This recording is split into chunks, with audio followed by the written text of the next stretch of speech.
この動画は過去動画の再放送です。途中紹介されている別動画は、現在アップされていないものもあり、リンク切れしている場合がありますが、ゆっくり再アップしていきますので、お待ちくださいね。それではご覧ください。こんにちは、斉藤直樹です。今回は、これだけ意識して、絵が上手く見えるテクニック、背景編ということで、前回ね、キャラクター編をやって大変好評だったんですが、今回はそれの背景版です。僕が気まぐれ添削で紹介するテクニックですごく汎用性が高いテクニック。あ、こんな場合にも使えるっていうね、すごく実用的なものを厳選して、まとめて紹介しちゃおうっていう動画です。僕ですね、添削をしていてすごく思うことがあるんですよ。皆さん、キャラクターについてはすごく心血を注いで、丁寧に描く方多いです。でもね、背景になると、多分背景描きたくないんでしょうね。途端にね、もうビャーって投げ出しちゃったみたいな感じになっちゃう方多いんです。でもね、一言言わせてください。もったいない。キャラクターはせっかくよく描けているのに、背景は投げ出しちゃう行為。それはね、もう極上のパスタを作っておきながら、そのパスタをベーン！もうね、バケツに入れてお客さんにお出ししているようなものなんです。ちゃんとね、もう綺麗なお皿に盛り付けて、お客さんに出してあげましょうよ。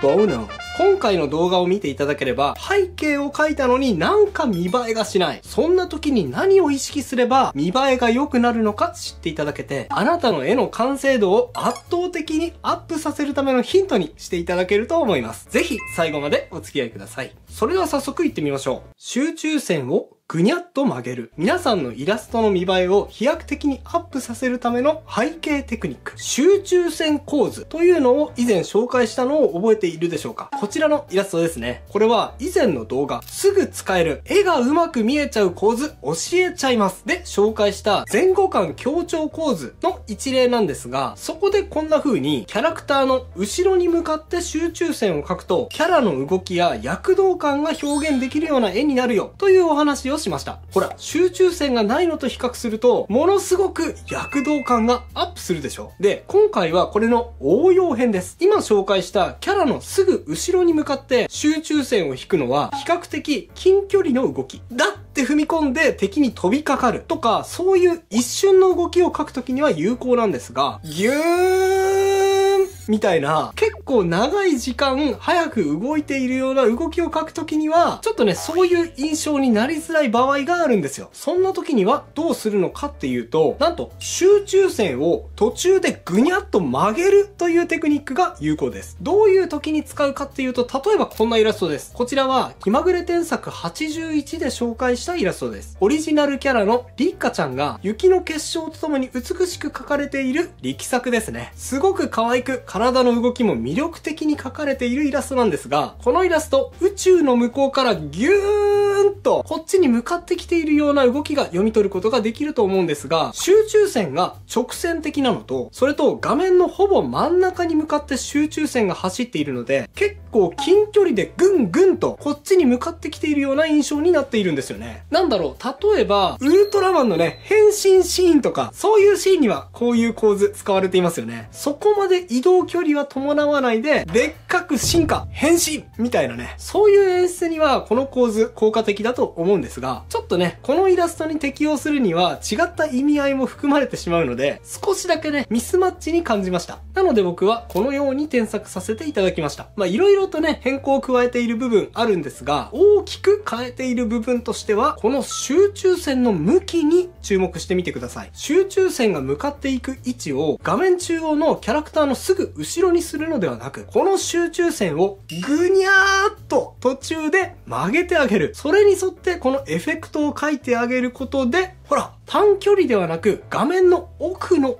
方、遥か遠くからもギューンとこっちに向かって移動してきたような、そういう長いスパンの躍動感を絵に含めることができちゃうんです。さっきのイラストと見比べてみると、ほら、移動距離や時間のニュアンスの違い、お分かりいただけると思います。どうでしょう？短距離ではなく、長い距離の動きを意識した躍動感のある背景を描きたい場合には、集中線を途中でぐにゃっと曲げてあげること。これを意識してみてくださいね。水平垂直を避ける。さて、次に紹介する絵をよく見せるための背景テクニック2つ目は、水平と垂直を避けることです。これですね、おそらく真面目な人ほどやってしまう間違いなんですが、絵に水平と垂直を含めてしまうと、かなりね、絵が硬くなってしまって、見栄えがしなくなっちゃうことが多いです。もちろんね、意図して、あえてデザイン的に見せたかったり、かっちりとした印象を作りたい場合っていうのもありますので、全部が全部ダメっていうわけではないんですが、そういう意図がね、あえてない場合、たとえ建造物のようなものを描く場合においても、画面に対して水平垂直の線はなるべく避けた方が自然になります。例えば、こちらのイラストがそうですね。これは気まぐれ添削74で紹介したイラストです。この女性の陰影表現。特にね、服のシワの観察力がすごくて、見た瞬間、あるあるってね、こういうシワよくつくよねっていう風に思わず声を上げてしまいました。そのぐらいね、いいイラストなんですが、その高い観察力、興味が、ちょっとね、背景の部分には発揮されていなくて、もったいないって思ってしまった部分がありました。さっき言ったように、背景のビルのシルエットが水平、垂直によって構成されちゃっていますよね。ちょっとこれだと女性がすごくリアルに描かれているのに対して、背景はどことなく記号的に描かれているように見えてしまっているので、人物と背景の印象がちょっと乖離しているように見えてしまうんですよね。なので、このように添削させていただきました。背景、確かにビルのような人工物を描いてはいるんですが、夜の街を写真に撮ってみるとわかると思います。ビルの明かりってね、そんなにきっちりと直線で区切らなくても、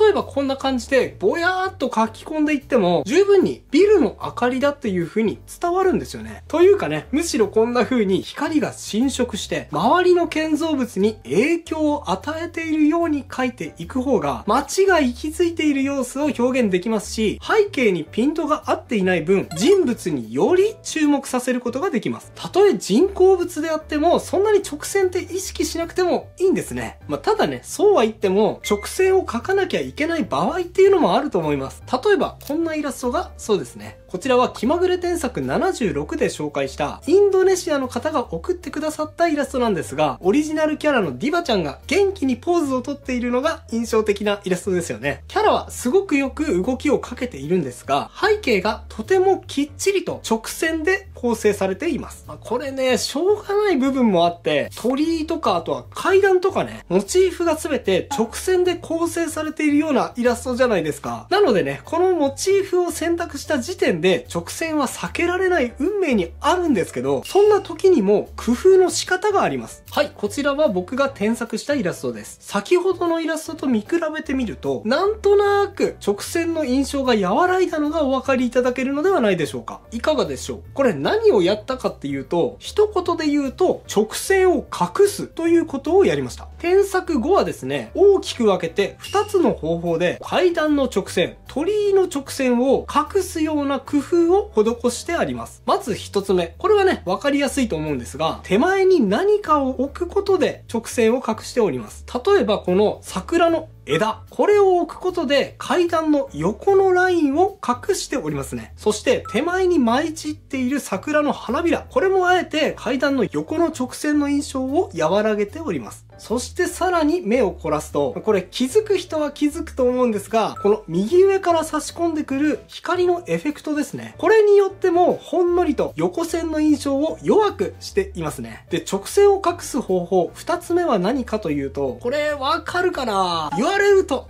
ってわかると思います。なんだと思います？はい、そうですね。階段に落ちている桜の影。これによって横線の印象を和らげているんです。確かにね、階段の横線、そのまま存在はしているんですけど、でもね、影の形ってすごく有機的なので、影の印象も合わせて見てあげると、そこまで硬い印象じゃなくなってしまうんですよ。このように、直線は描いてはいるんだけど、うまく直線を隠すことで、イラストから硬い印象を取り去って、生き生きした印象にすることもできます。自分のイラストがもし、硬いと感じてしまった場合、今紹介したテクニックを使えば、見栄えをぐんとアップすることができると思います。試してみてはいかがでしょうか。積極的にはみ出させる。さて、ここまで聞いて、多分ね、こう思った方もいるかもしれません。斉藤さん、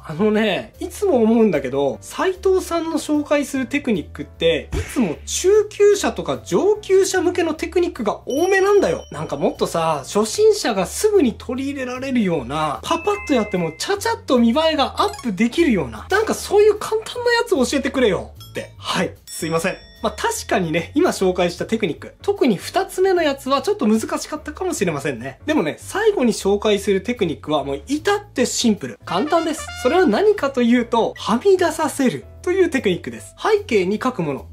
例えば、木でも、雲でも、建物でも、抽象的な模様でも、何でもいいんですが、それを全部画面の中に収めないでください。必ず積極的にはみ出させてほしいんです。例えば、こちらのイラスト。東京リベンジャーズのマイキーくんとイザナくんのイラストですね。もうね、人物の横顔めちゃくちゃかっこよく描けてるんですよね。特にこのマイキーくんの表情、すごくかっこよくて僕好きなんですが、背景を見てください。各グループのロゴマークがきっちりと画面内に収まっております。これだとね、ちょっとおとなしい印象というか、迫力がいまいち伝わりづらくなってしまうような印象になってしまうことがあります。ちょっとね、こじんまりと収まりすぎちゃうんですね。そんな時には、今紹介したテクニック、積極的にはみ出させるを使ってください。僕が添削したイラストがこれです。もうね、画面の中に全部収めなくていいんですよ。思い切ってロゴを画面からはみ出させるように大きくしちゃいましょう。意外とですね、全部が見えなくても、それが何のマークかって結構伝わりますし、画面に全て収めないことで、絵がキュッと小さくまとまることを避けて、ブワーっと画面の外に向かって膨張していくような印象を作り出すことができちゃうんですよ。なんか、絵が